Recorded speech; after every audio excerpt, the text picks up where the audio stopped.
ngeen jëf yéen ñi suivre à travers suñu ay plateforme Tour de Vision TV tey nag comme ni ñu koy defee say su nekk ñu ngi am ab entretien fas yéene am waxtaan ak ki nga xamante ne ni moo di Maodo Dramé Maodo nag miin nañ ko trop si koo xam ne dañu koy jël à chaque fois actualité am ñu ñëw waxtaan ak moom kon dama koy bàyyi mu nuyoo rek ñu daal di tàmbali waxtaan bu am solo bi nga xam ne dinañ ko amal tey jii Maodo. waaw jërëjëf Astel maa ngi lay nuyu bu baax di la ziar di nuyu téléspectateurs yi ñuy suivre ci réew mi ak ci bitim réew di nuyu kilifa diine yi kilifa aada yi di baalu àq ñëpp ci koor gi di baal ñëpp àq ci koor gi di ñaan yàlla suñu borom may ñu kattan gi ñu ko àggale te yàlla nañ màng yiw gi ci am yëpp fukki fan yi njëkk yi yërmande la yàlla nañ ko màng fukki yi ci topp njéggal la yàlla nañ ko màng fukki yi mujj yi goreel safara la yàlla nañ ko màng di nuyu son excellence le camarade Abdoulaye Diouf Sarr président du parti Renaissance républicaine ak l'ensemble des militants du parti Renaissance républicaine di la wax rek bismillah ñu dugg ci waxtaan bi ci bismillahi rahmaani rahim te génn ci alhamdulillahi rabbil alamin kon maa ngi teewlu say laaj. waaw Maodo pour ñu tàmbali rek fi nga daanalee noonu xam naa foofu la ñuy commencé mooy si mbirum ki nga xamante ne ni moo di Abdoulaye Diouf Sarr ñu gis ne fan yu wees dañoo defar li nga xamante ne ni moo di mise en accusation moom ak ki nga xam ne moo di Moussa Bocar Thiam dem ba benn instant ñu gis ne dañu ko ajandi loolu yow en tant que porte-parole seen parti bi di bu parti Abdoulaye Diouf Sarr tey ban jàngat rek nga ci mën a am rapidement laata ñuy dugg ci sujet bi yu ñu war a waxtaan. waaw jërëjëf Astel dossier bi nga xam ne ni moom moo laalee ci ki nga xam ne mooy le président Abdoulaye Diouf Sarr dossier la boo xam ne c'est pendant à la justice ndax fan yi paase ñun ñëpp ñoo ko déggandoor Assemblée nationale convoqué ko pour la mise en accusation ñu doon xaar commission des lois pour ñu mën a statuer sur la question de Abdoulaye Diouf Sarr ak Moussa Bocar Thiam donc à notre plus grande surprise ñu dégg ne dossier Abdoulaye Diouf Sarr dañ fa incomplet donc raison pour laquelle moo tax mujjuñ ko yóbbu exécuté au niveau de la commission des lois ba koy jàllale plénière donc nag comme yàlla dogal na ñun loolu lañ ci am amuñu ci benn information boo xam ne nii mën nañ ci sukkandiku pour mën a joxe suñu xalaat kon lu jëm ci dossier Abdoulaye Diouf Sarr moom dañuy xaar rek fan la mbaxana di mujjee ki gëtam ndax loo xamagul lan la déjà xamuñu lan lañ koy toppee xamuñu dossier incomplet bi c'est en rapport avec quoi te ba fii may wax ak yow ti amul kenn koo xamante ni mën na la ci leeral ne lii lañ koy toppee wala lee xëy nañ daal ñu ne danañ ko woo danañ ko traduire commission des lois dajee nañ nee nañ dossier Abdoulaye Diouf Sarr dafa incomplet donc loolu nag kon ñun dañuy xaar waaw xam nga balaa ngay def appréciation il faut nga xam liñ koy toppee lan la tant que xamoo liñ koy toppee lan la mënoo joxe sa appréciation objective ci mbir mi donc li ngay mën rek mooy toog déglu ba mbir yi leer su boobaa nag ngay doog a mën a xam lan la mbir mi làmboo ci biir mais daal ak lu mënta am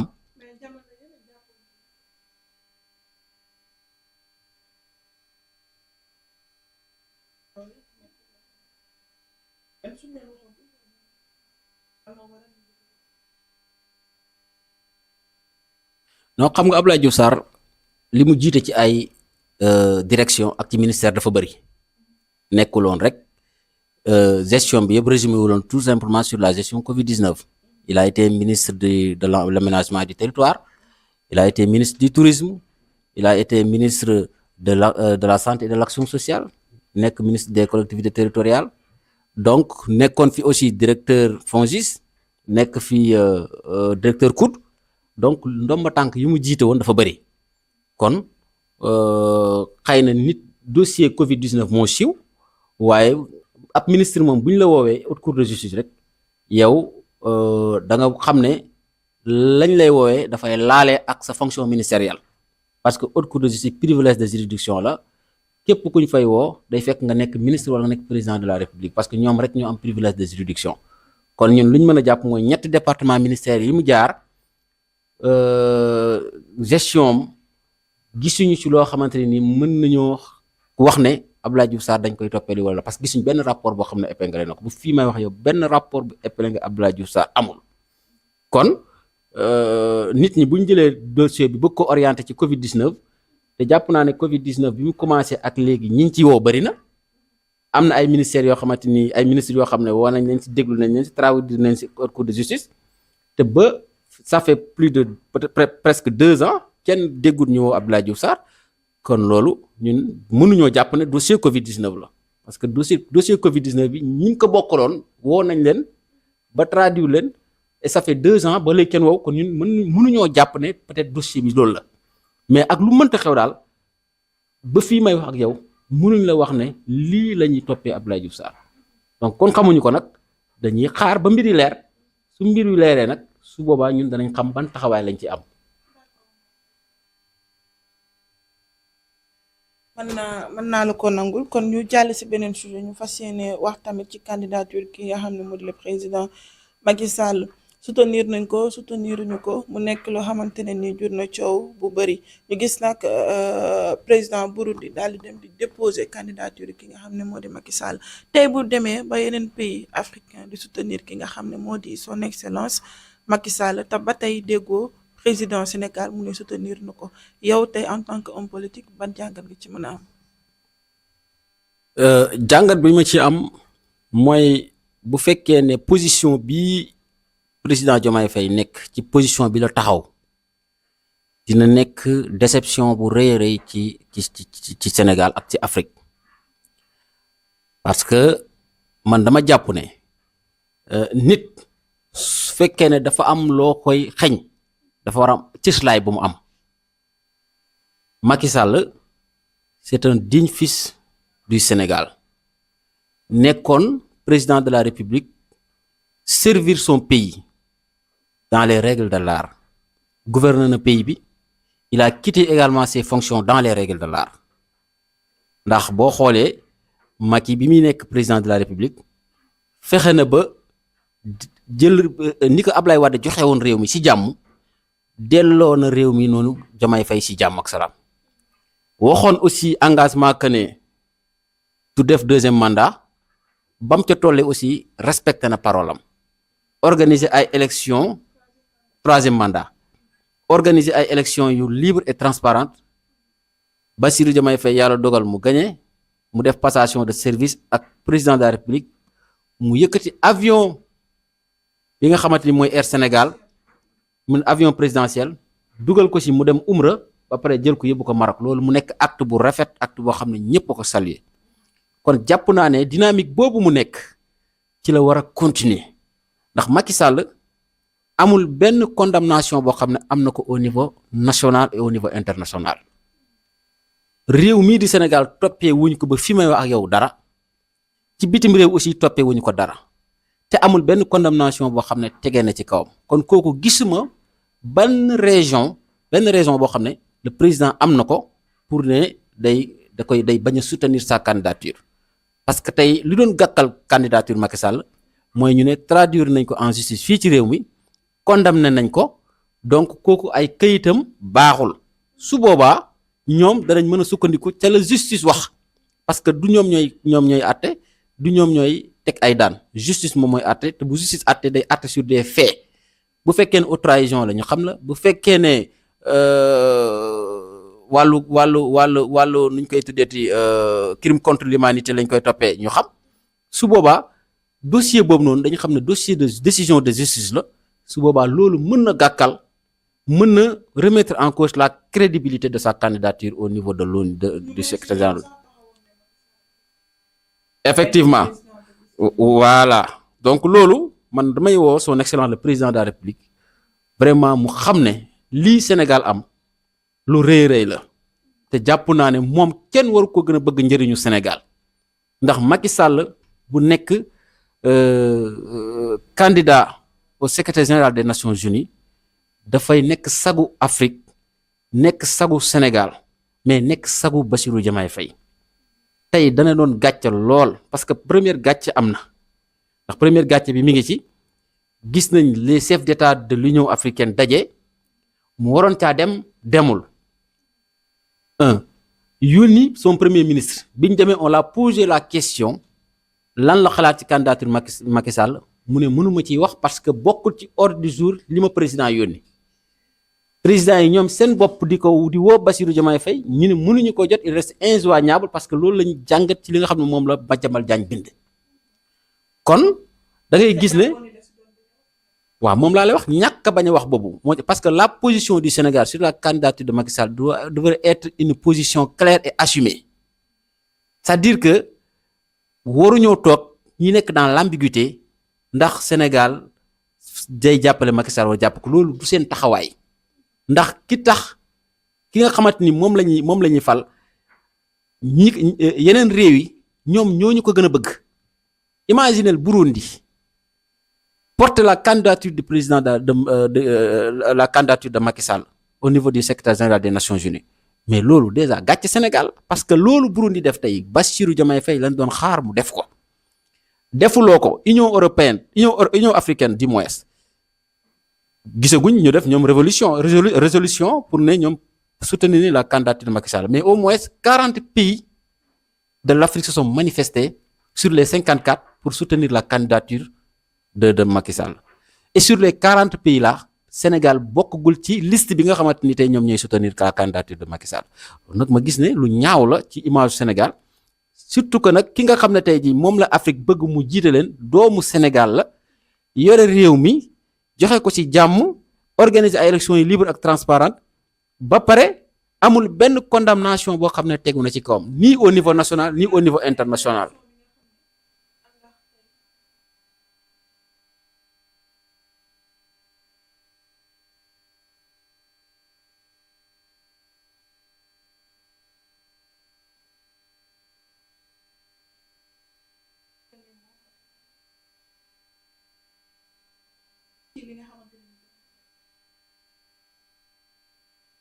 xam nga yàlla day àtte xam nga ñi ñu wax ne yëpp Macky Sall moo leen rey parce que émeute dafi amoon mais li xew bërki démb ak Njaay université de Dakar ba benn étudiant décédé si ñi koy wax Abdoulaye Ba yal na yàlla yërëm ko mais kooku bu ñuy imposer responsabilité kala pourtant ñoom dañoo taxaw dégager seen responsabilité du ñoom parce que amul benn président bu souhaité benn président de la République laa wax de ci àdduna bi bu souhaité réewam di tàkk ba bakkan di farot parce que pression bi am du am ci opposition parce que loolu nit ku dee ci émeute wala nit ku dee ci manifestation opposition la arrangé mais arrangé wut pour pouvoir parce que benn nit bu dee ci sa réew ci wàllum émeute c'est une pression de plus ci yow mi nga xam ne yow yaa jiite réew mi parce que quel que soit alpha dañ naan yow mi nga xam ne yaa jiite réew mi yow yaay principal responsable bi te pourtant mosuñoo dégg Macky Sall génn ne policiers yi tiire leen ci askan bi te pourtant dégg nañ le leader de l'opposition de l'époque Ousmane Sonko di wax ne nañu wax di woote mortal combat di wax jeunesse bi génn leen di wax ne day woote résistance ba barki démb ak Njaay moom moo dëggal ne il est le gardien de la révolution kon ki woote ba nit ñi génn seen ay bakkan rot ci man bu ñu fekkee ne dañuy situer responsabilité man jàpp naa ne kooku la ñu war a joxañ baaraam parce que boobu moom la nit ñi doon déglu moom moo woote nit ñi génn insurrection am trouble à l'ordre public am te insurrection bu amee trouble à l'ordre public am l'État détient le monopole de la défense donc légitime défense État daf ko war a def parce que du ñu bàyyi ay nit génn ci biti di yàqate Sonko ngi nii barki dem moo ko wax nee na moom bi mu déggee ne étudiants yi dañoo bëgg a yàq restaurant yi yàq bibliothèque bi yàq moom moo joxe ordre pour gars yi dem taxaw defar loolu mais loolu mu wax noonu loolu ci la Macky Sall nekkoon léegi nag décès am na ci situation responsabilité am na mais Macky Sall bi loolu amee dafa voté benn loi pour voter la conciliation ñu la loi d'amnistie ñoom ñi fi nekk nii nga xam ne tey ñoom ñoo bëgg ñu leeral dossier bi ñoom ñoo neen d'accorduñ ci loi d'amnistie bi te buñ faloo dañuy dindi loi d'amnistie bi abrogé ko est-ce que bañ faloo ak léegi def nañ ko kon est-ce que ñoom il manifeste la volonté de clarifier le dossier des 80 morts parce que la loi d'amnistie est là ñoom ñoo détenir la majorité qualifiante au niveau de l'Assemblée nationale il suffit ñu proposer une loi qui abroge la loi d'amnistie fait yëpp day tëb képp koo xam ne laalee woon nga ci dossier bi ñu topp la pourquoi ils ne l'ont pas fait à la place ils ont proposé la loi d'interprétation mais loolu yëpp tappale la man jàpp naa ne tey loi bi nga xamante ni moom moo kale mbir procédure yi loi boobu ngay jëlee ko fi te loi boobu pour mu am l'initiative de la loi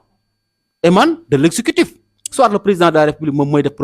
projet de loi, soit le premier ministre lui-même def un projet de loi ñu soumettre ko assemblée nationale ñu voté ko loi bi tëb. bu loi bi tëbee ñu topp ku ci nekk ñu topp la mais interpréter nañ ko lañ ñu leeral ndax lii la bëgg a wax wala laa la bëgg a wax mais c'est-à-dire loolu lu mu lay li ci même conséquence ak lu mu ak quel que soit boor bu mu mën a jógee ko man dama jàpp ne ñoom seen taxawaay mooy fexe ba leeral loi d'amnistie boobu. mais revenant sur le dossier de Macky Sall sama première appréciation mooy gàcce gu gudd. bu gàtt da koo gën te gàcce am na ba pare mais gàcce bu gàtt la mais bu gën a guddi dana gën a ñaaw kon Bassirou Diomaye Faye na assumer sa position pour jàppale doomu réew mi boo xoolee démb ak tey force vive de la nation yëpp génne nañ parti politique yi nekk ci réew mi yëpp génne nañ société civile bi yëpp pratiquement 90% yi génne nañ population bi boo demee ci Facebook bi ñëpp génn nañ manifester seen soutien à la candidature mais tey même ñi nekk Pastef sax ànd ak ñoom sax ñu ngi soutenir la candidature de Macky Sall kon man jàpp naa ne la volonté du peuple sénégalais mooy ñu gis un fils du Sénégal à la tête de cette prestigieuse institution mi l'Organisation des Nations Unies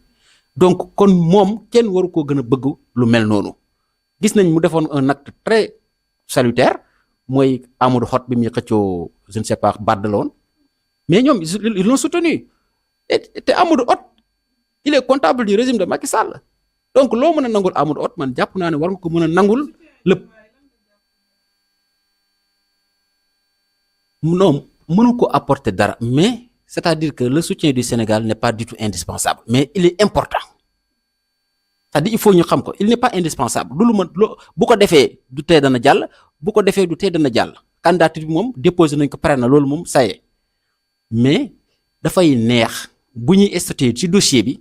ñu ne kii kat di Macky Sall réewam à commencer par le président de la République soutenir nañ candidature bi mais tey jii bu ñu demee ba statuer dossier Macky Sall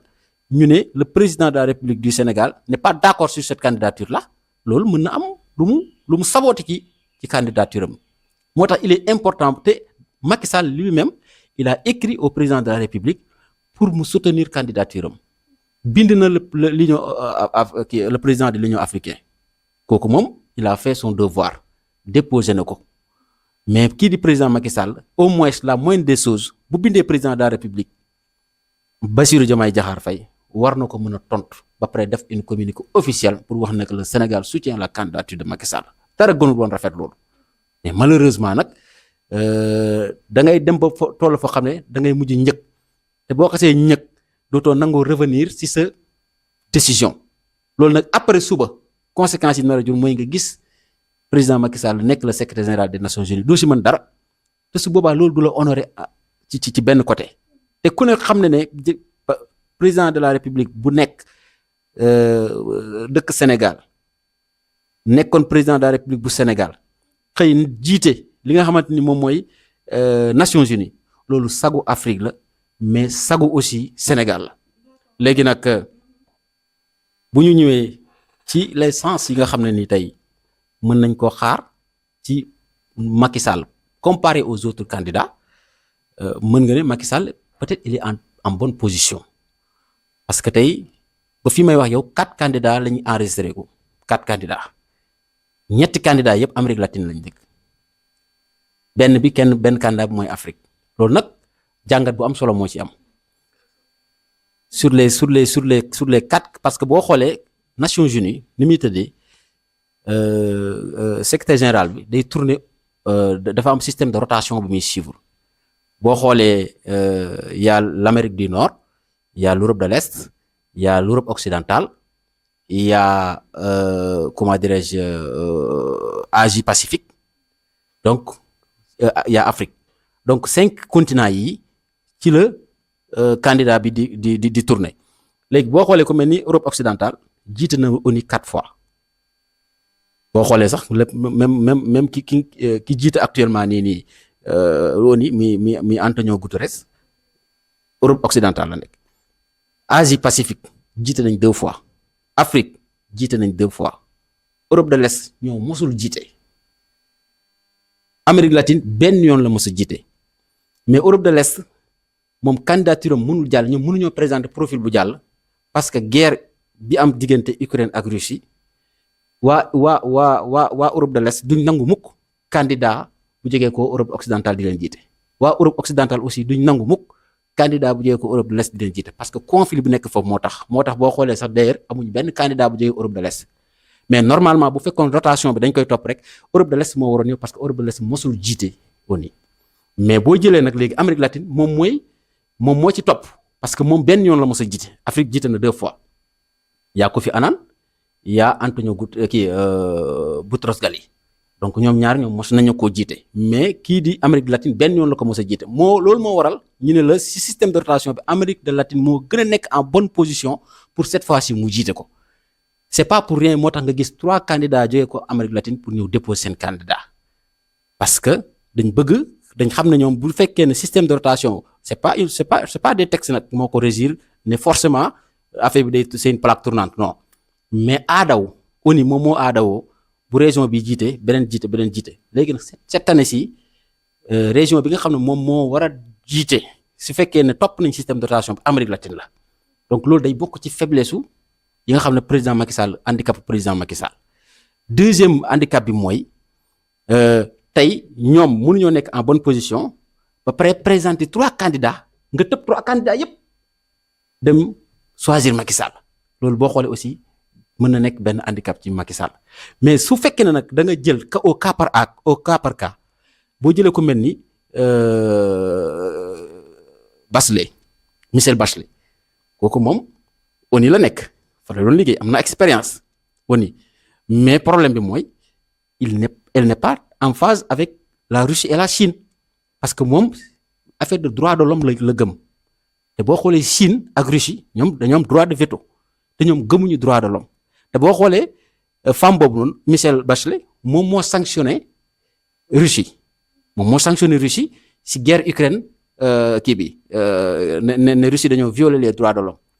donc loolu dafa métti waa Russie donc du coup bu fekkee dañu war a def élection pour voter kan moo war a nekk secrétaire général bi 15 pays membres yi ñoom ñooy choisir mais si 15 pays membres yi dafa am lu ñu tuddee les membres permanents et les membres non permanents les pays membres permanents ñoom ñoo am droit de veto c'est-à-dire que même bu fekkee 14 yëpp nañ ne Bachelet moo ñuy jiite benn pays su fekkee ne dafa am veto c'est-à-dire que Russie ne man non d'accord ma si day bloquer tout le processus moo tax ñu ne la pour nga mën a jàll il faut d'abord nga am un compromis sur les 5 pays membres permanents muy Amérique muy Chine muy France muy Royaume-Uni muy États-Unis donc 5 pays membres yi ñoom ñoo am droit de veto léegi nag boo xoolee kii di Bachelet moom boo jëlee Chine ak Russie ñoom d'accord ñu ak moom d'ailleurs dañu am problème parce que Michel Bachelet moom moo sanctionné Russie kon déjà kooku il est fort possible le risque de veto est très élevé pour elle boo jëlee ko mel ni le président de l'agence internationale de l'énergie atomique AIEA muy Rafael Grossi kooku aussi am na expérience ONU parce que tey lépp lu jëm ci wàllum xeex programme nucléaire yi ak di def inspection bi ak vérification yi pour benn réew bañ a xëtt sart yi nga xam ne moom lañ teg au niveau de traité de non prolifération des armes nucléaires moom mooy saytu di inspecter réew yi pour benn réew bañ a defar bomb ci àdduna bi léegi kooku problème bi mu am tey moom mooy Chine ci boppam ak dogal kii kon Iran barki démb dañ ko critiquer parce que dañ ne moom centrale nucléaire yi nga xam ne moom la Israël attaqué moom daf ci waroon a wax te waxu ci deuxièmement dafa def benn rapport boo xam ne nee na les stocks d'uranium enrichi bi Iran am romb na 60% donc mu ngi bëgg a yegg à 90% te dañ ne boo yeggee say stock d'uranium enrichi bu yeggee 90% tu es capable de fabriquer des bombes nucléaires léegi rapport boobu aussi waa Iran affaire bi daf leen a métti ñoom ñu dem seen assemblée nationale voté na ñoom dañuy quitter AIEA ne dañuy suspendre bépp intervention AIA au niveau de l'Iran te boo xoolee Iran allié am kan ak kan la Russie ak Chine la donc le fait que moom il a été critiqué pour la question du guerre de l'Iran bi te tey président secrétaire général bi war a ñëw li ñu gën a xaar ci moom mooy mu régler conflit bi am Iran ak Israël ak conflit bi am entre Russie ak Ukraine te Iran boobu noonu tey il n'est pas en phase avec l'AIA te AIA boobu noonu ki ko jiite moom moo nekk candidat bi nga xam ne moom mooy xëccoo kon xam nga kooku kon waaw non c'était pour démontrer c'était pour wax candidat bu si nekk rek say sens quoi ak say insuffisance quoi boo jëlee ku mel ni Rebecca kooku moom il est économiste te boo xoolee monde bi fu mu toll nii affaire de sécurité la parce que actuellement nii on a besoin d'un leader boo xamante ni sur le plan sécuritaire dina mën a régler les enjeux du monde te boo xoolee kew moom rampant bi nga xam ne fa lay spécialisation si wàllum économie la kon kooku tey posturam mënul nekk à 100% koo xam ne mën na gérer li nga xamante ni tey ji moom mooy conflit yi am ci monde bi boo jëlee ku mel ni nag Macky Sall moom posturam dafa baax parce que Macky Sall président Chine bi ku ne xam ne Chine tey ji moo nekk premier partenaire bu Sénégal te loolu si Ablaye Wade la commencé Macky Sall ñëw renforcer ko boo xoolee même le forum sino-africain bu ñu doon co-organiser fii ni Macky Sall moo ko doon def ak le président Xi Jinping donc kon da ngay gis ne Sénégal ak Chine macha allah relation bi baax na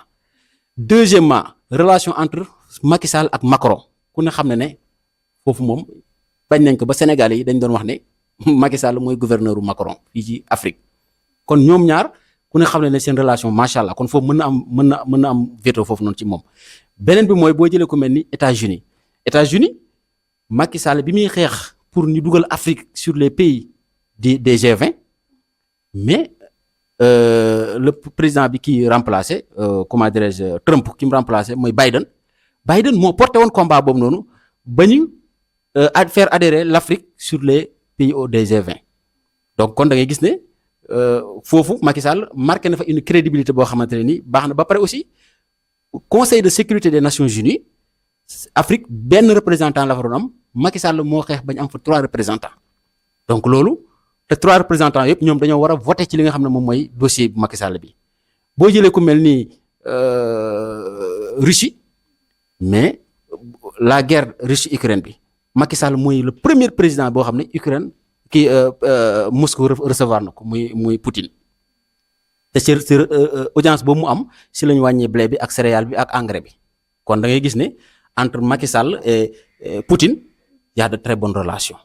boo jëlee Royaume-Uni pétrole bii di nekk Sénégal Royaume-Uni moo koy exploité te Royaume-Uni mooy le premier investisseur en Afrique le premier investisseur du Sénégal parce que le pétrole de Sangomar bii moom moo nekk di ko exploité kon relation bi Macky Sall am ak Royaume-Uni te ku ne xam ne pétrole bi c'est l'œuvre de Macky Sall bi major yëpp bi ñu taxawee Royaume-Uni la jël choisir ko ne ko yow laa bëgg nga exploiter pétrole Sénégal kon boo xoolee kon les 5 pays membres Macky Sall am na ak ñoom relation bu baax a baax ba pare en plus de cela boo xoolee les Émirats arabes ak le monde islamique Macky Sall am na ak ñoom rapport yu baax a baax donc c'est un président boo xam ne mën nga wax ne c'est un leader modéré c'est un leader qui a une entente parfaite avec les 5 pays membres permanents ba pare il est accepté par tout le monde ba pare aussi jaar-jaaram ak posture am maanaam expérience personnelle am ñu ne Macky Sall président de la République du Sénégal Macky Sall président de l'Union africaine Macky Sall président NEPAD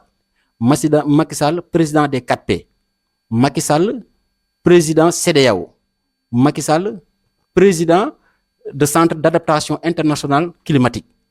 kon kooku son CV son expérience personnelle mën na ko permettre tey ji mu naviguer ci 5 continents yépp di wax ak ñëpp pour mën a régler problème yépp kon man jàpp.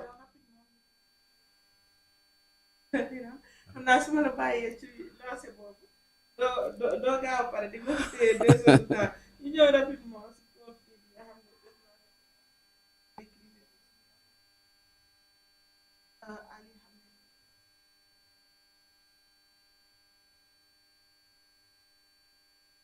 waaw xam nga tey pour nga comprendre la guerre de l'Iran ñu bëri dañoo jàpp ne Iran day guerre ak États-Unis mais guerre bi ñi ko seq Israël la ak Iran. guerre bi lan moo ko waral pour nga comprendre ko il faut nga dellu tuuti ginnaaw pour xam lan moo xew diggante Iran ak Israël. xam nga Israël dafa nekk réew boo xamante ne nii ñoom amuñu woon territoire, c'est-à-dire boo ko jàngee ci islam dañ naan banni Israël mooy njabootu yenent yàlla Yanquba. yenent yàlla Yanquba moom moo jur yenent yàlla Yusufa. donc yenent yàlla Yusuf aussi moo ci bànqaas boobu noonu ci la yenent yàlla Moussa juddoo. ñooñu boo xoolee jamono ji nga xamante ne nii yenent yàlla Yusufa ay magam kàmbal nañ ko dugal ko ci teen bi ba ay caravanier ñëw jël ko mu dem Égypte fa la nekk Égypte ba nekk fa gouverneur. bi mu fa nekkee gouverneur nag ba am fa ay responsabilités yu am doole ci la jël nag waa banni Israël ña nga xamante ni tey jii ñoom ñoo nekkoon ak yonent yàlla Yankuba mu jël leen ñoom ñëpp ñu tuxu ñëw Égypte looloo gental Israël. comme arabe yi aussi ñoom c'est conquête dañuy wër rek ñu ñëw ba ci teeru Palestine ñoom aussi gis ne teen boobu noonu non seulement parce que arabe ku ñu xam ne arabe ak désert mais ku ñu xam ne arabe ak pétrole ñoom bi ñëwee ba foofu ñu gis ne fii nii dëkkuwaay bu am solo la ñu daal dafay dëkk. bañ fa dëkkee l'empire ottoman fekk leen fa daal di leen defaral ay infrastructure defaral leen ay juma defaral leen ay école defaral leen lépp mu nekk dëkkuwaay boo xamante ni c'est vivable. donc ñi nga xam ne nag mooy waa Israël dem ba benn jamono ñu leen buntu xatal ci àdduna bi parce que boo xoolee ku mel ni Firawna ak Moussa juif yi nekkoon Égypte dañ leen doon rey comme c'est pas possible. boo jëlee deuxième guerre mondiale ku mel ni Hitler moom moo rey plus de 6 millions de juifs ci deuxième guerre mondiale parce que bi mu pertee Hitler bi mu pertee guerre bi daf ne malédiction bi tax Allemagne perte guerre bi juif yi la mu leen dugal ci des fours crématoires di leen lakk comme ni ñuy lakkee mburu rey ci ñoom 6 millions. donc nag bu ndaxatal bi ñu doon bu ndaxatal waa Israël ci la benn journaliste bu ñu tuddee Théodore Herzl daal di bind benn livre bu ñu tuddee l'état juif. mu ciy wax ne képp koo xam ne juif nga ak foo mënta nekk ci àdduna bi da nga war a retourner sur la terre promise mooy terre bi nga xamante ni seen maam moo leen ko moom te yéen a ko moom muy Palestine. donc livre boobu noonu moom moo tax gars yi dem créer ce que l'on appelle la diaspora juive. diaspora juive boobu mujj aboutir ce que l'on appelle le mouvement sionisme. mouvement sionisme boobu noonu mu nga xam ne ay juif ñoom ñoo ko diriger ñoom ñoo dem ba commencé nag day wax ne fépp foo xam ne juif yaa ngi fa te nga bëgg a dem Palestine. dinañ la jox ay moyens pour nga dem Palestine ñoom bi ñuy ñëwee dañuy ñëw par benn di immigré de façon clandestine mais suñu ñëwee dañuy ñëw jënd terre bu ñuy bay ak fu ñuy dëkk ci arabe yi ñoom comprendre leen di leen ko jaay ñu dem ba benn instant nag bi nga xamante ne ni Angleterre ñoom ñu ngi soutenir mouvement sionisme boobu seen ministre étranger bi ñuy tuddee James Balfour moom moo def benn déclaration ne à partir de maintenant. comme moom moo colonisé Palestine léegi dafay créer une foyer juif au niveau de la Palestine donc foyer juif boobu noonu moom mooy may nag juif yi nekk ci àdduna bi yëpp di daw di ñëw Palestine pour ñëw dëkk ci ñoom bi ñu demee nag ba nga xam ne am nañ doole ci lañ nag imposé nag ne pour dès à présent léegi ñoom dañoo bëgg am seen état wu bopp musulman yi ne ñoom loolu du ci dal Angleterre bi nga xamante ni moom moo waroon àtte dossier bi mu ne man. conflit bi dépassé na mu retiré wu daal di jël dossier bi jox ko ONU organisation nationale Nations des Unies moom mel ni dossier ba doon xaar bi mu ko jotee mu génnee benn résolution 181 résolution boobu lan la wax mooy dafa am un plan de partage bu mu def mu ne benn partie bi da koy jox Palestine benn partie bi mu jox ko Israël partie bi nga xamante ni moom lañ jox Palestine mooy 45%. juifs yi ñu jox leen 5% 55% te ñoom ñooy minoritaire comment se fait-il que yow nga ñëw fekk ci ni dëkkam si suufam nga xamante ni da nga ñëw mu xajal la nga nekk fa minorité ONU buy dem def plan de partage kay la logique voudrait que au moins kii nga xam ne moom dëkk ba yàgg faa dëkkee ëpp fa majoritaire fa moo war a ëppale mais la résolution 181 ba mu defee plan de partage bi dafa jox juifs yi 55% jox comment dirais-je Palestine 45%. Palestine nag ne loolu duñ ko nangu ne par plan de partage bi résolution bu l'ONU bi duñ ko nangu mais deuxièmement duñ reconnaître état juif léegi nag coow loolu bu mu amee ci la guerre am Liban jóg Syrie jóg Égypte jóg Transjordanie jóg ñu créé ce que l'on appelle la Ligue arabe boobu noonu ñoom yaa ngi dégg léegi ñoom ñu ne dañuy attaquer parce que comme Israël état bu bees la amagul arme amagul ay militaire donc dañ koy texe rager ko benn yoon mu jege koo fi imaginez 5 pays dem attaquer Israël ba ñu demee la grande surprise Israël a gagné cette guerre là muy la guerre d'indépendance bi mu gagné guerre bi mu ne léegi man 55% laa am dootuma ci yemati mu étendre ses territoires jusqu'à 78%. léegi Égypte loolu métti leen comme Angleterre ak États-Unis ak Russie Angleterre ak Chine ñoom dañ doon canal de Suez dañ doon ravitailler en pétrole. Gamal Abdel Nasser bu président Égypte ne désormais la France et l'Angleterre soo leen bëggatee pétrole da ngeen di jënd ba pare da ngeen di fay impôt. Angleterre ak France na ñoon depuis combien d'années ñun ñu ngi ñëw di tibb seen pétrole bi fayuñu dara gratuitement tey nga bëgg ñoo teg ay daan duñ ko nangu ñu déclaré ñoom Égypte guerre bi ñu déclaré Égypte guerre Israël gis ne Ligue arabe Égypte sa la bokk te ña ko doon attaqué ci la bokk mu dem moom it dugg ci guerre bi songu waa Égypte waa Liban jóg waa Transjordanie jóg aussi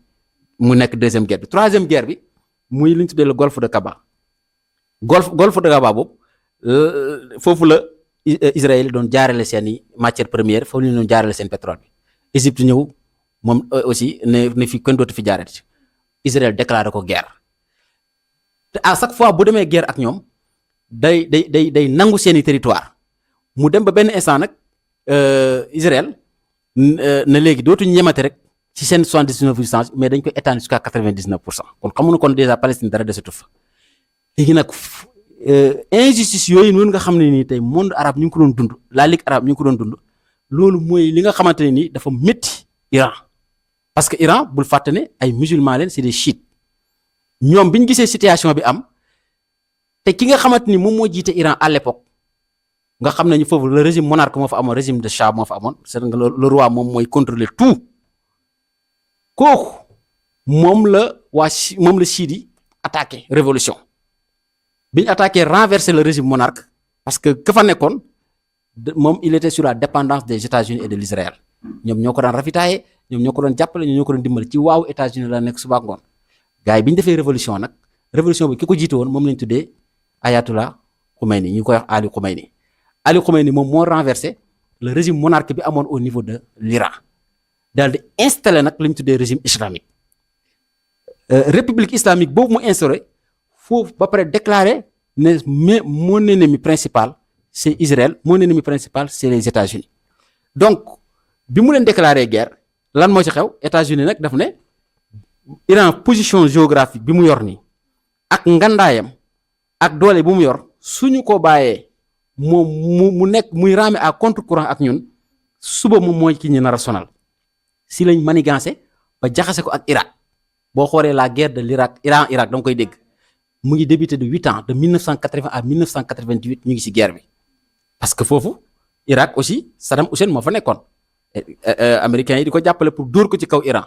ñuy guerre di guerre ba yàlla dogal Saddam Hussein ñu assassiné ko rey ko ñu sunnite yi nga xam ne ñoom ñoo doon jiite Irak daal di ñoom ñu fexe ba teg fa chiite léegi nag sur le plan idéologique Chine Iran ak Irak bokk même gis-gis ci diine bokk même calife moom la tuddee le guide suprême ñoom ñaar amatuñu benn jafe-jafe Irak ñëw rangé wu du côté de l'Iran kon déjà États-Unis xam ne kon moom kat fii li mu fi doon ut mënatu koo am léegi fan moo ko dese mooy fexe ba Arabie Saoudite nekk contrôler Arabie Saoudite am fa ay base militaire Koweït mu am fa ak base militaire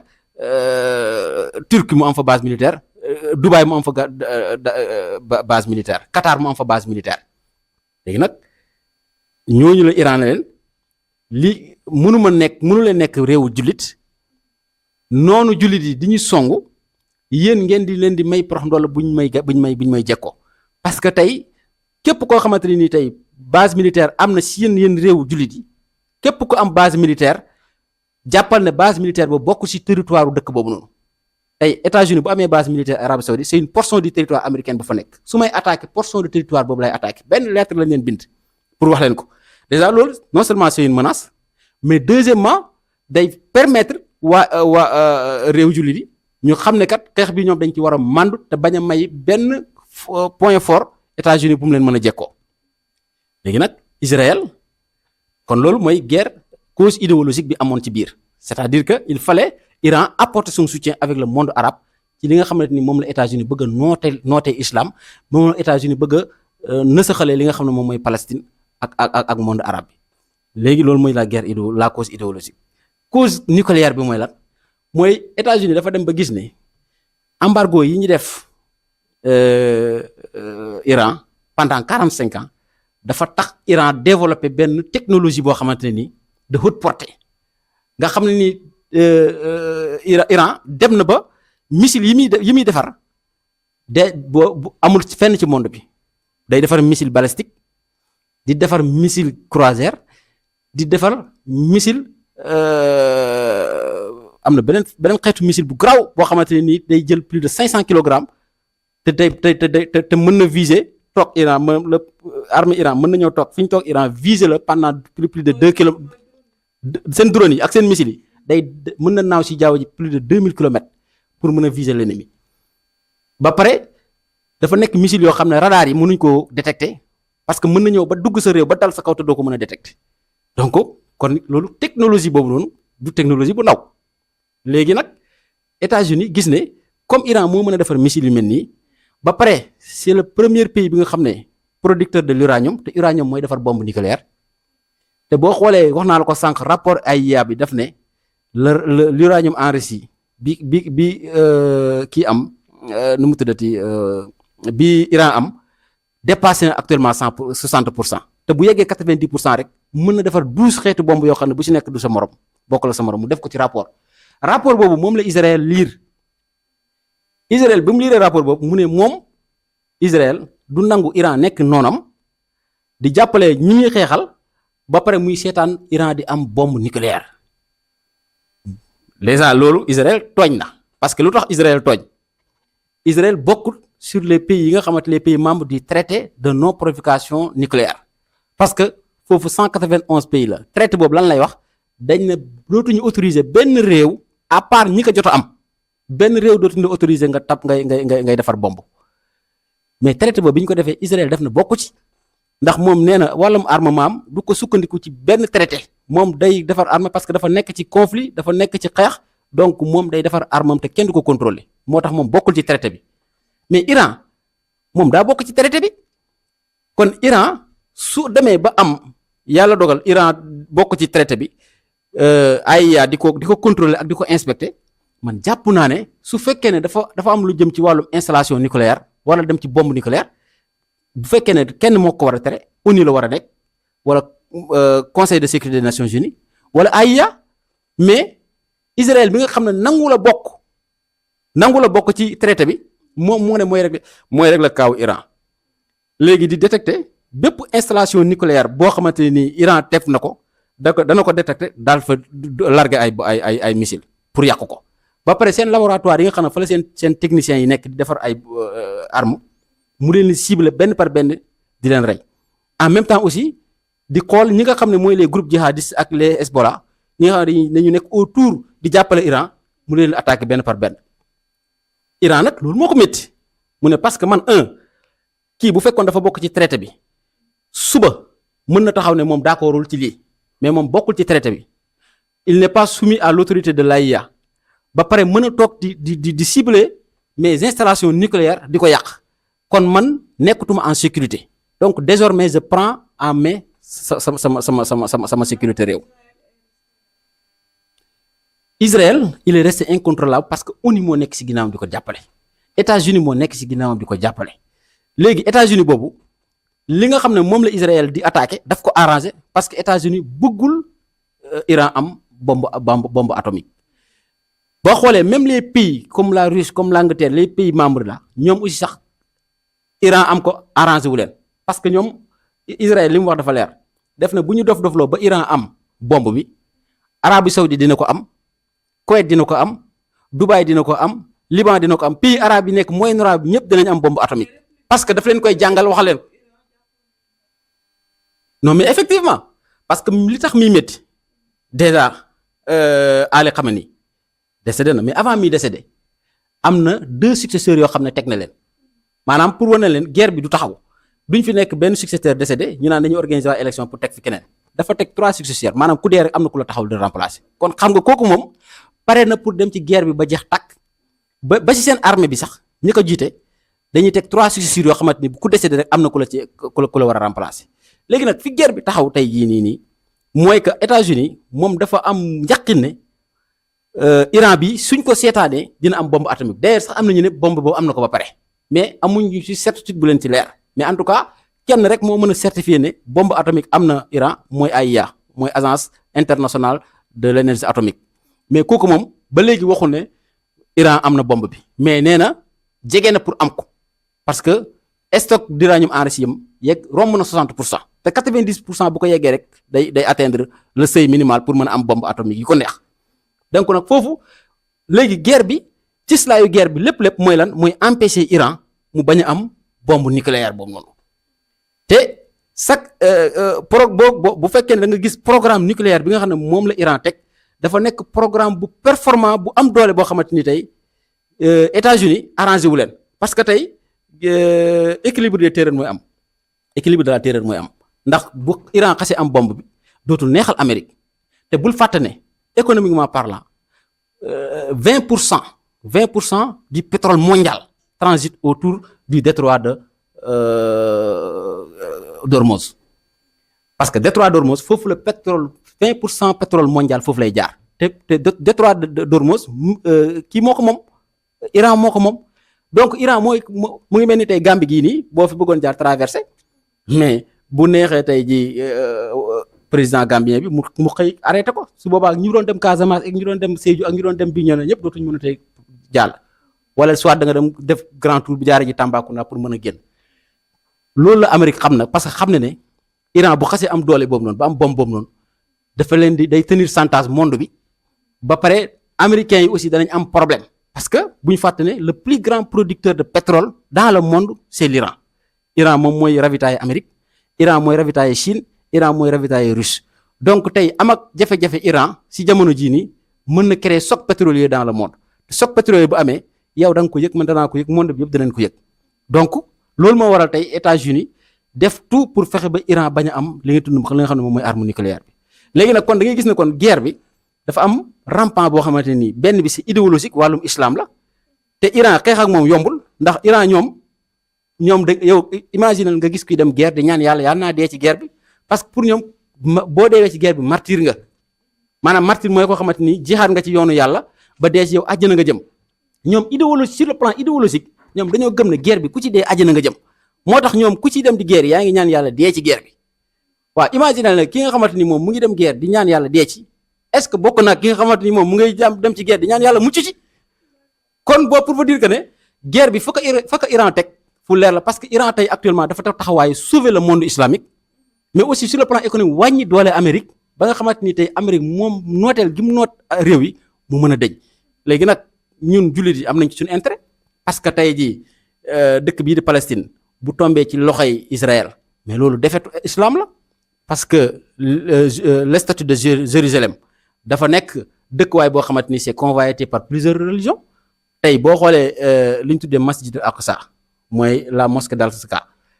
biir Jérusalem la nekk jullit yee ko moom la mur de lamentation ñu koy tuddee le mont Salomon biir Jérusalem la nekk ak li nga xamante ni mooy l'église église de spécule boobu aussi mu ngi biir Jérusalem pour chrétiens yi kon da ngay gis ne kon les 3 religions révélées kenn ku nekk da nga am symbole bu nekk biir Jérusalem boo xamante ni nangoo ko nangu ci say loxo donc kon tey jii suñ demee ba masjid Aqsa jullit yi mënatuñ fa am accès loolu defetu islam la bu mag a mag te loolu Iran du ko nangu. deuxièmement aussi duñ nangu ñu noot jullit yi benn façon noot boo xamante ni dañuy dem ba Israël ak Amérique ñoom ñooy wax lu leen neex ci monde islamique te kenn du yëngu loolu Iran du fi am kon Iran képp kuy jullit da nga ko war a ñaanal guerre bi mu nekk mu am ci ndam mais aussi pour mën a sauver le monde islamique parce que tey jii sunu yaakaar ci pour la survie de l'islam Iran daf ci jouer rôle bu am solo ndax sur le plan armement il est très bien outillé sur le plan nucléaire il est très bien outillé mais sur le plan de son autonomie il est très bien outillé autosuffisance yëpp la réglé moom autosuffisance alimentaire, autosuffisance numérique, autosuffisance en technologie, autosuffisance sanitaire, tout le Iran réglé. Kon tey on gagnerait à ce que Iran gagne guerre bi pour mën a delloo jullit yi seen ak seen yelleef ci àdduna bi parce que actuellement ñu ngi ci nooteelu juif yi yahudi yi ak ñi nga xamante ni moom mooy américains yi.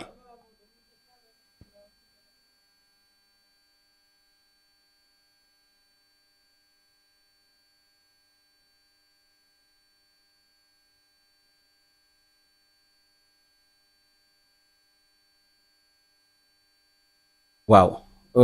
diggante Sonko ak ki nga xam ne moom mooy Bassirou Diomaye Faye sortie bi Sonko mujj def dafa leeral carte gi parce que bu leen di fàtte ne Sonko dafa am kàddu gu muy faral di wax dafa wax ne dafa amoon benn exercice de clarification bu mu doon def nee na 8 mars bi 8 mars la woon wala 8 kii mooy Terra meeting bi 8 novembre bi xam nga 8 novembre bi ñu waxee daf ne avant la pendant après bi ñu ko laajee daf ne dafa am lu mu doon seet clarification la woon mais la mu doon seet gis na ko boo xoolee wax na ko assemblée nationale waxaat na ko kerek bi ma xamante ni mu ngi jàkkaarloo ak waa Pastef yi nee na leen li waroon leer na parce que dafa amoon lu doon lëndëm ci xelam léegi nag loolu leer na li leer mooy lan mooy Sonko moom ci boppam dem na ba xam ne Diomaye jël na yoonu boppam léegi nag comme jël na yoonu boppam mais li mu wax dafa leer def na ñett mooy am ñetti condition la Sonko teg actuellement nii nee na ko soit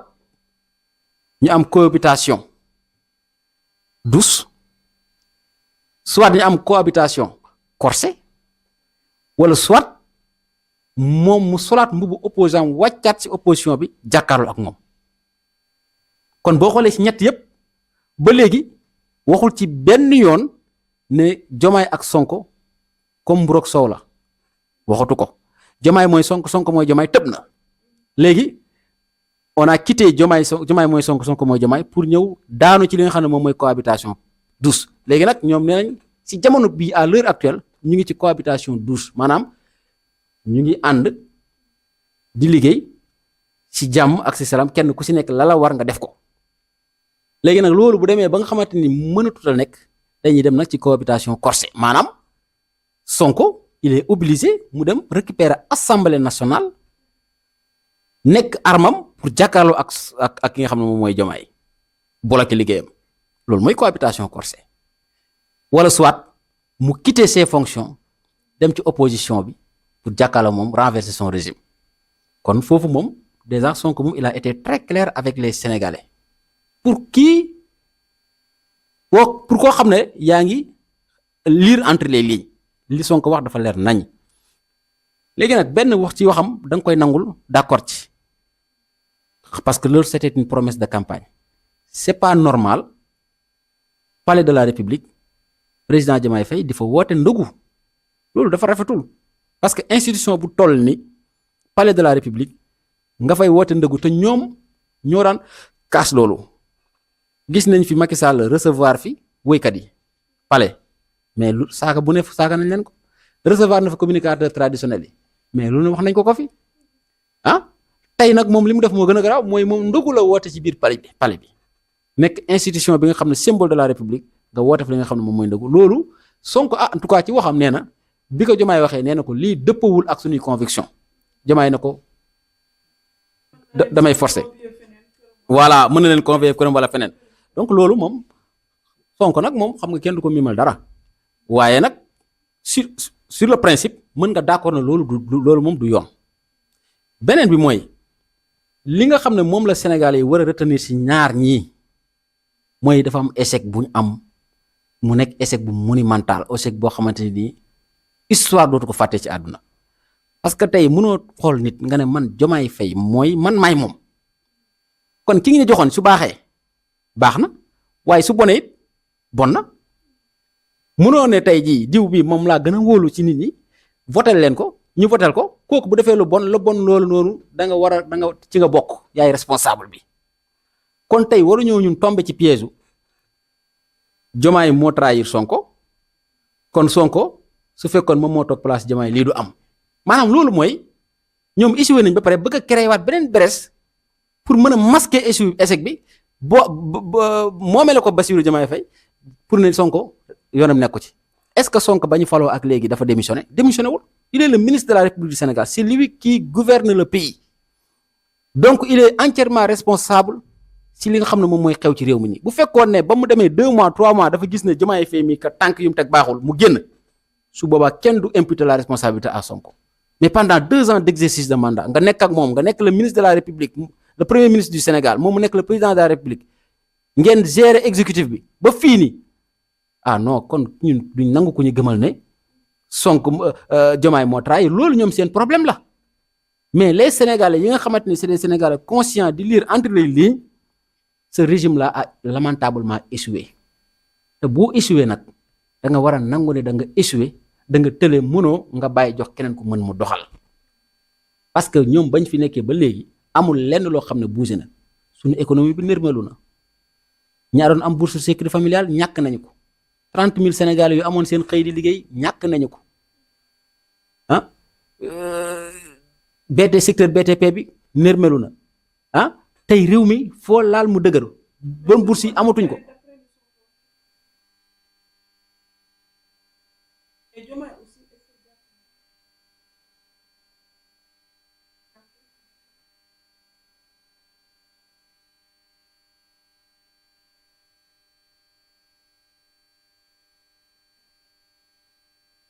Mais c'est ça qui bloque le pays. Parce que Diomaye mu ngi xaar Sonko gedd mu mën a mu def ko son épingle du jeu. Sonko mu ngi xaar Diomaye dàq ko. C'est-à-dire ñoom ñëpp waaw moom laa lay wax. La dualité au sommet de l'État moo bloqué réew mi. Parce que ñoom ñaar kenn nangut a tendre la perche sa morom. Parce que Diomaye imagine tey ñu ne Sonko démissionné na su boobaa Diomaye moom day libre dana moom kat moo trahir mafia bi moom moo dem su boobaa nag moom mu libre pour mën a rectifier ci li ko dese pour mën a am un mandat bu mu mën a présenter Sénégalais. Diomaye Sonko mu ngi xaar Diomaye dàq mu victimiser wu ci donc ñaari xaarante boobu ñuy xaarante moom moo ñu nar a topp ba 2029 léegi nag suñu toppee ba 2029 loolu mooy war dëkk bi du bouger ci benn côté. Mais nag man pour man jàpp naa ne Sénégal yi ñoom seen jëm bopp xam nañ ne dañoo juum parce que njuumte weesuwul nga teg fi ñoo xamante ni rupture la ñu woote def des promesses de rupture yu dëgër jeunesse bi gëm leen ci discours bi ñu indi lu bees takk teg ko ci table ñëpp gëm leen ci amuñ lu ñuy fayee Sénégal yi lu dul mbiicoo ak mbaacoo. Sonko taxaw ne dañ maa trahir Diomaye taxaw ne trahiruma ñoom ñu nekk ci benn genre xëccoo mbiicoo mbaacoo boo xamante ni tey am Sonko suba Diomaye am Sonko suba Diomaye ba seen régime nar a jeex. Parce que imagine def nga 2 ans yoo xam ne 2 ans de mari fort la rien amul benn investissement bu ñu def amul benn pose première pierre bu ñu def amul benn inauguration bu ñu def projet yi fi nekk di daw yëpp mooy projet yi fi Macky Sall commencé woon amul ñëw lenn lu bees loo xam ne teg nañ ko fi. Projet seen agenda de transformation 2050 bi lañ ci digaale woon ak Sénégal yi amul lenn lu nga xamante ni tey commencé nañ ko ci kon déjà seen mandat bi ñoom xamal nañ seen bopp sax ne investissement du ci am emploi des jeunes du ci am année sociale bi nga xamante ni sax Diomaye mu ngi ko doon woote ne 2026 bi waaw moom la 2 ans mais 2 ans yi ñaata la dese 3 ans moo la dese 3 ans yi boo génnee année électorale bi mooy 2029 année boobu moom doo ko ci boole ndax ku nekk da ngay tal noo faloo ñii nga xamante ni nii 2029 jegeegul sax ñu ngi campagne déjà Sonko ngi def tournée politique am di commencer campagne Diomaye mi ngi defal coalition Diomaye di élargir ses tentacules sur tout l'étendue du territoire déjà ñoom déjà présent ñoom commencé nañoo préparer élection 2029 yi te chaque jour que jëfee loolu day gën a intensifié wu loolu mooy lay wan ne 2029 moom bul ko sax boole ci seen mandat.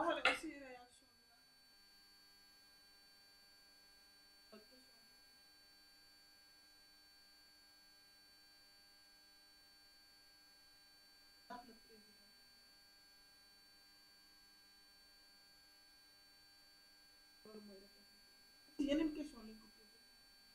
mu ngi dem ci mu ngi dem ci wàllu parti bi lan moo tax bi ñuy def pourquoi pas naka nga mën a jàng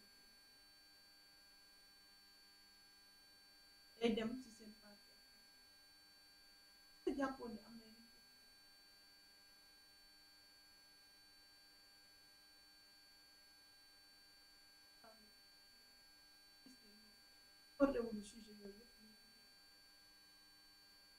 loolu moo lay wan loolu mooy tolluwaayu Pastef loolu mooy réew mi ñoru leen parce que man jàpp naa ne wax naa la ko sànq woote ndogu bi palais du yoon. Deuxièmement nga war fa waxtaanee question yi nga xamante ni mooy les priorités du pays jëm ci wàllu économie bi jëm ci wàllu pétrole bi gaz bi jëm ci wàllu difficulté yi Sénégal yi dund waxtaanee wu leen fa loolu mais lan may waxtaan bi mooy est-ce que Diomaye ndax da ngay nekk candidat wala déet ndax da nga soutenir candidat Sonko wala déet mais c'est-à-dire loolu moo lay wan na la ñun on fonce directement vers le mur kenn mënu ci dara parce que foofu mooy tolluwaay bi nga xamante ni foofu la ñuy Pastef indi tey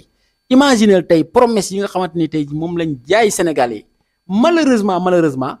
tey jii seen promesse yooyu noonu mu ngi tourner autour de suba kan moo war a nekk candidat bi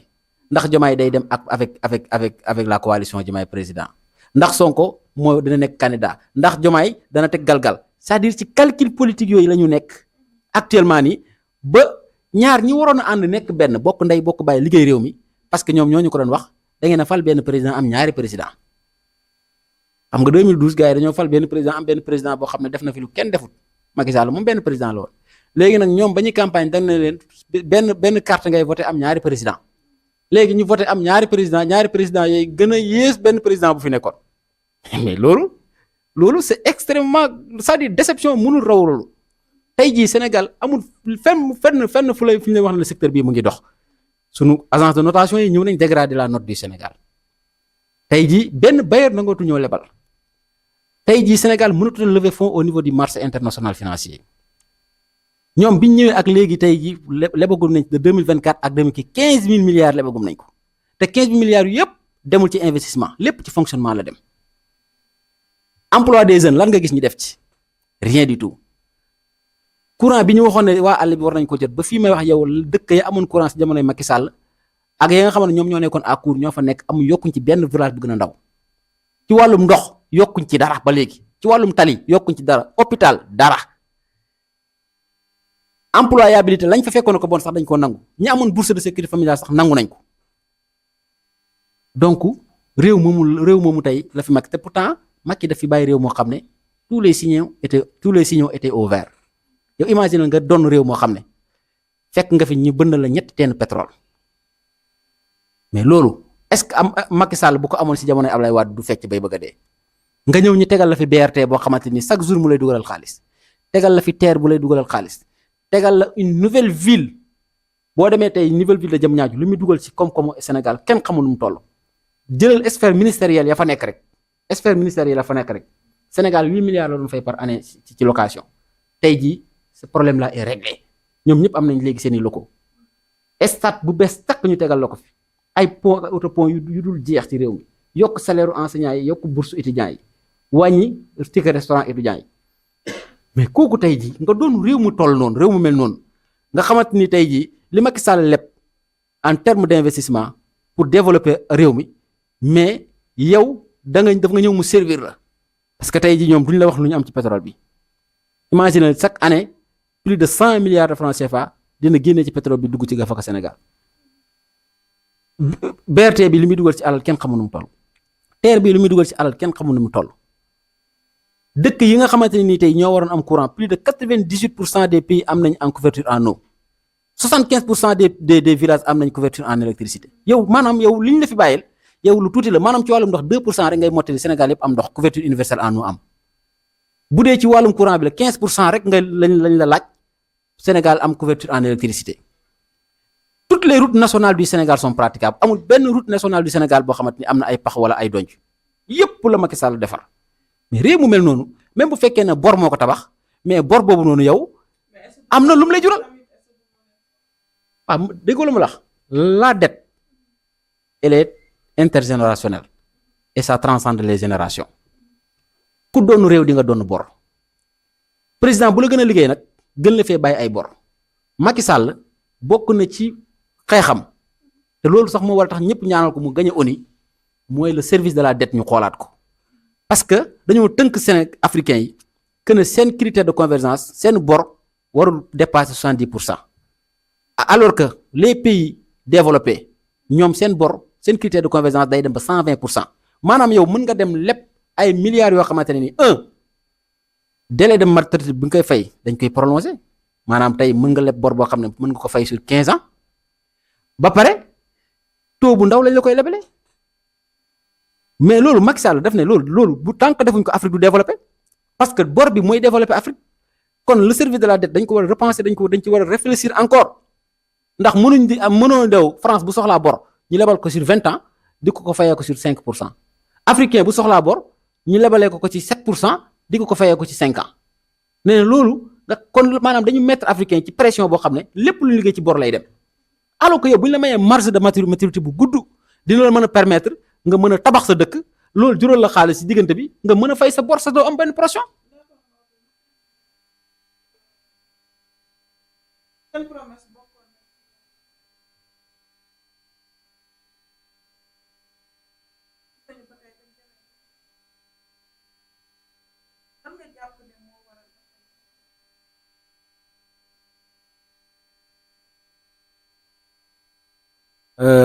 xam nga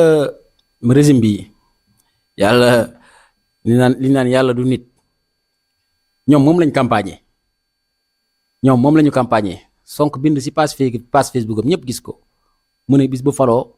loi bi criminalise homosexualité moom lay njëkk a voté lu assemblée nationale mu ne Macky Sall moom mooy dooleel agenda LGBT ci réew mi waaye bis bu ñu faloo loolu dina fi dañ moo tax ñaari loi ngi nii ñoom dañ ci échoué la loi sur l'amnistie ñu ne dañ koy abroger ba ñëwee ñu ne dañ koy interpréter la loi sur l'homosexualité ñu ne dañ koy criminaliser ba ñëwee ñu ne dañ koy durcir donc déjà loolu reniement gënu koo rëy xam nga gis nga la question de l'homosexualité au Sénégal man dama jàpp na xeex bi gars yi liñ ci war a xeex dëgg-dëgg astel gars yi xeexaguñ ko gis nga au Sénégal waruñoo yem ci sanctionner ou bien punir à un acte de contre nature man maanaam loolu c'est pour man c'est le minimum bi nga xam ne moom la ñuy xeex ci combat bi li gën a ndaw ci combat bi loolu la parce que un acte de contre nature mooy góor a góor yi sëy wala jigéen a jigéen bi sëy wala góor bi sëy ak contre nature dafa bëri solo dafa bëri na ay façon mais li ñu war a xeex mooy dañoo war a tere maanaam ku nekk góor jigéen ci même réew te loolu loi Sénégal terewu ko être homosexuel au Sénégal n'est pas interdit faire partie d'une association d'homosexuels au Sénégal n'est pas interdit. Être lesbienne au Sénégal n'est pas interdit. Faire partie d'une association de lesbiennes, c'est pas interdit au Sénégal. Parce que la constitution du Sénégal, moi, la personne humaine, elle est inviolable. Constitution, moi, la personne humaine est sacrée, elle est inviolable. L'État a l'obligation de la respecter et de la protéger. Chaque individu a droit à la vie, à la sécurité et au libre développement de sa personnalité. Madame, chacun est libre de développer sa propre personnalité selon sa convenance. Je veux être homosexuel, c'est ta personnalité. Conseil constitutionnel, am nga ci droit.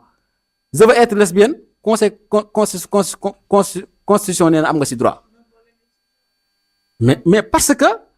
loi boobu loolu bu ñu war a modifier constitution bi loolu la ñu war a njëkk a mairie mooy libre développement de sa personnalité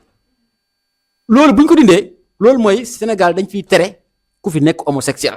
su boobaa l'apologie de l'homosexualité kenn du ko xalaata def ci réew mi mais tey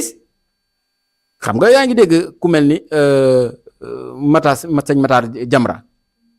nee na am naa liste boo xamante ni ay homosexuel mais liste homosexuelle c'est quoi tant que ñooñu bu leen neexoon tey ñoom ñi génn ñun ay homosexuels lañ kenn mënul leen dara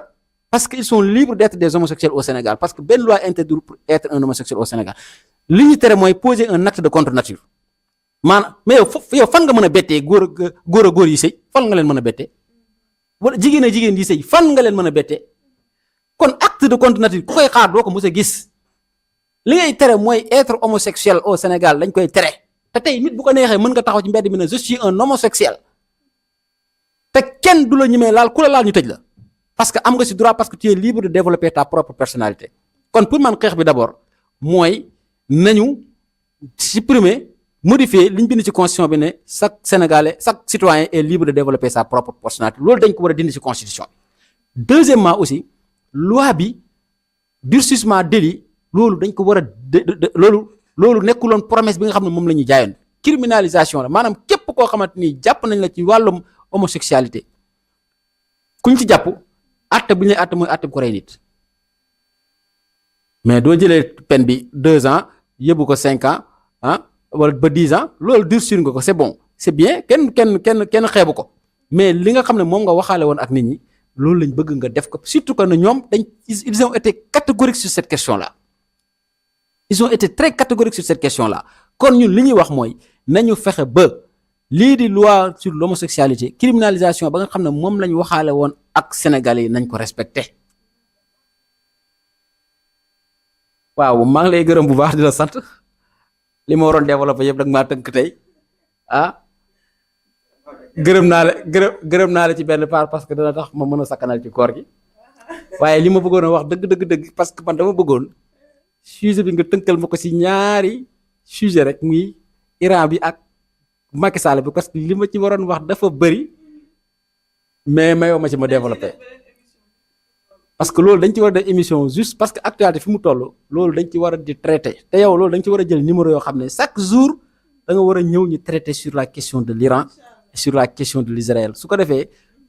internet yi dañ la suivre parce que c'est des informations yoo xam ne monde bi ñoo ko soxla et que ñun wax dëgg yàlla ñu ngi ciy def ay gëstu pour mën di ci joxe des informations sûres et vraies voilà pour nit ñi mën a comprendre enjeu bi lan la ak jullit yi ban taxawaay la ñu war a mën a am ci guerre bi pour soutenir waa Iran bi donc maa ngi lay sant bu baax di la gërëm di wax ne kàddu nag wax yomb lu jafe la waaye nag wax mu yegg te jub yàllaa ko moom kon li ñu fi wax yàlla na ko yàlla jubal te mu nekk kàddu yoo xam ne ni kàddu gu yàlla gërëm la lu ci njuumte yàlla nañu ko yàlla jéggal ci kuñ ci tooñ kooku ñu ngi sàkku mu jéggal ñu xam ne ni yéene bi moo doon wax luy leeral kese la donc di wax ne Sénégal ñun ñoo ko bokk yàlla nañ yàlla may Sénégal bi ñu bëgg Sénégal bi ñu yàgg a rêvé muy Sénégal boo xam ne Sénégal yi dañ ciy gis seen bopp mu nekk Sénégal boo xam ne yàlla daf ñuy musal ci li nga xam ne ñu ngi koy gis ci espace politique bi te nga xam ne fa mu jëm baaxul yàlla teel ñu ci suturaal maa ngi lay jaajëfal bu baax a baax. jaajëfal bu baax a baax comme ni ñu koy defee saa su nekk rek ba actualité amee ñu ñëw daal di si gën a yaatal ak yow di la si jaajëfal bu baax a baax di jaajëfal également internautes yu ñuy suivre à travers suñu ay plateforme Tour de Vision TV kon nag li mooy entretien bi nga xam ne amaloon nañ ko tey ak ki nga xam ne moo di Maodo Dramé di leen jox rek dig daje seeneen i entretien jërë ngeen jëf.